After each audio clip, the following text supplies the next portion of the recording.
one of the ways of fixing your gut health is through what you eat, right? Yes. And you mentioned that everyone's a little bit different.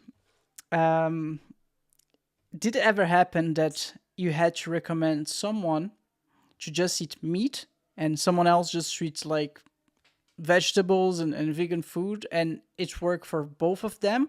Or it's always like a mixture? So I want to debunk the myth, because there's this big myth in both sides that if you just eat meat, you're gonna get healthy. And the vegans don't know. If you only eat vegan food, you're gonna get healthy. And to this day, for me, this is a big confusion. So you're an expert. You might shed some light into this whole debate. What do you think? Yes. Yeah, I'd love to. So, if it's okay, maybe I'll answer that question by giving a little bit of an analogy. Is that Of okay? course, yeah. Okay. So, um, I like to compare the gut to a forest. Okay. Wow. And one reason is because I live near a forest and I love the forest. I run on the trails in the forest. I love it. So, but think about the forest biome. Okay. If you were to walk out into an area and see nothing for miles, maybe like 5 miles away, you see a tree, you would say this forest is not healthy, right? Because you don't have a population of trees, right? You would wonder what's going on here. Or let's say you did walk through a clump of trees, but say maybe it's all pine trees, for example, and that's all you see. And you start wondering, well, what about the hardwood trees? What about other species? Like, what about, the mushrooms? What about the birds and insects and deer and rabbits? Like, what, the shrubs, the ferns? Like, what about, what about all those? There's no diversity, right? So you would automatically say something is wrong with the health of this forest.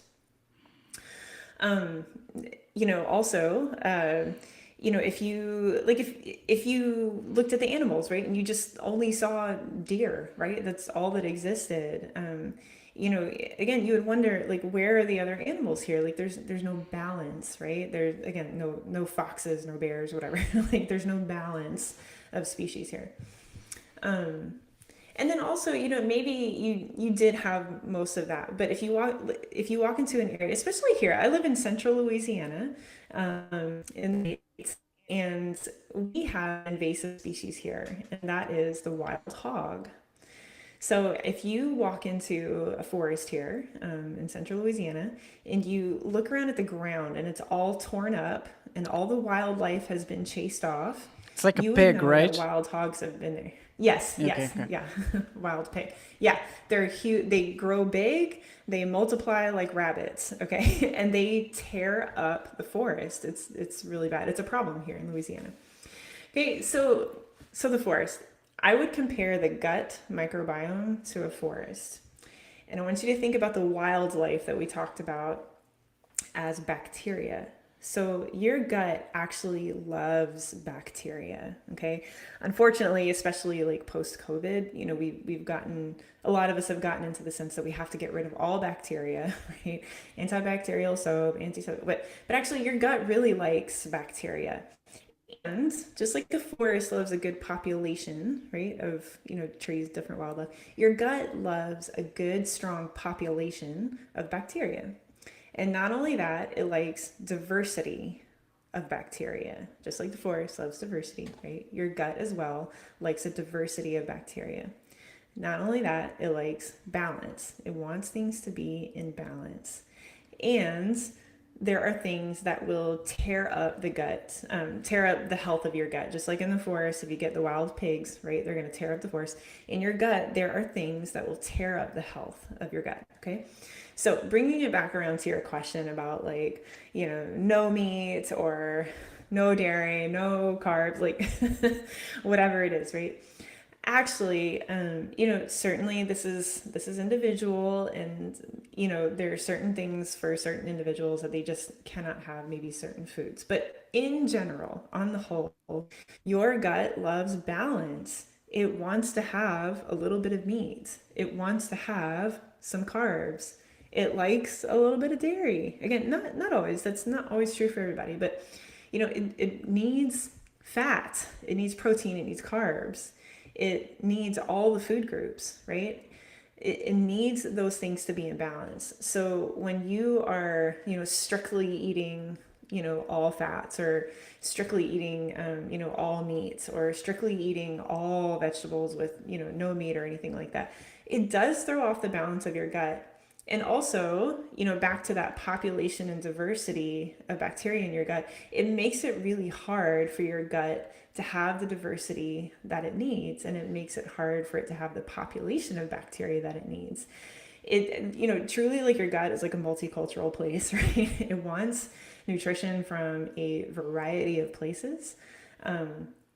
So, I love that you asked the question, because I bring this up a lot, especially, like, I'm 43, right? Like, people, especially women that like grew up in my generation and before, like, grew up on this message of, you know, fats are bad, right? Like, if Yeah. you want to lose weight, don't eat fat. Well, that's actually not true. Like, your body loves to receive healthy, like healthy whole food kind of fats from like high quality sources, right? It loves that. It loves to have protein, and not from like a protein bar or a protein powder. Like, it wants real chunks of meat, as well as like nuts and seeds and things like that. Um, it needs that balance, right? This whole like no carb thing, right? Your body wants that too. Now, again, it wants it from high quality sources. It does a little bit better when you can give it more carbs from like vegetables and fruits, things like that, primarily nutrient rich kind of foods.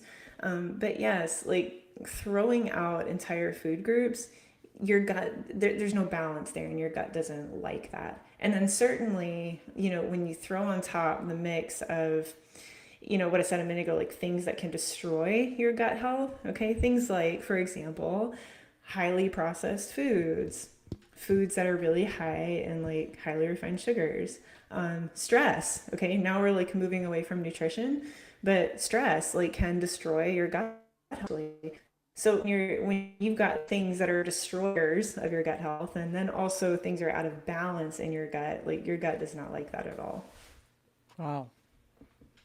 I love that answer because it sounds healthy. First of all, and it's hard. It's like normally I don't hear things like that either. No, like, you're just trying to plan it. How dare you eat meat, or I only meat? For example, Jordan Peterson. I love this guy. He gave me so many amazing insights about life and everything. But when it comes to nutrition, he's very clear. I only eat meat is the healthiest thing that it can do for you, because it saved my life. It saved my wife's life. It saved my daughter's life, and I'm not taking that away from him. Maybe it did. Who knows? Like, as you mentioned, everyone's different. Maybe they really were craving that, like whatever meat was providing. Sure. Yeah, but I don't know. It sounds extreme, like you're saying, like you're excluding so many other food groups. How healthy is that? It can work for him, but I don't know if it works for everybody. So when you made this forest analogy, I was like, yeah, I know where she's going with that. It makes totally sense, because I'm a true believer that everything in this universe is like repeatable in a pattern, and everything that happens in a small scale also happens in a big scale. And I was studying about bees the other day. I'm really fascinated about bees. I think they're incredible little animals. And one thing that bee colonies do very often is that they swarm. So what that means, basically, they grow as much as they can inside of the colony, but it reaches a moment that they just don't have space anymore. There's so many of them. They're like stepping on top of each other.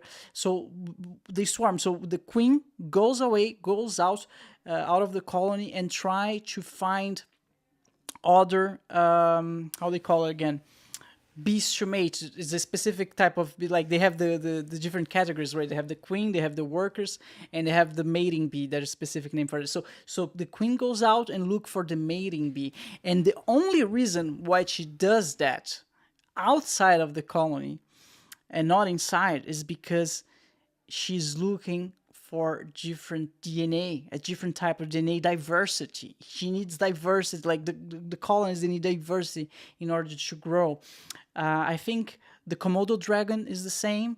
Like, they can they can procreate between them, but if they keep doing that forever, the species just get grows weaker. Like the newborns, they are always weak. So they need to go out and look for new DNA. They need diversity in order to remain strong. And I think that ties back to the gut biome and everything in the universe is kind of repetition. I don't know what I'm going with that. but Yeah, well, I love it. And I'm like totally geeking out because I actually started raising bees this year. really, oh my god, it's amazing. Yes.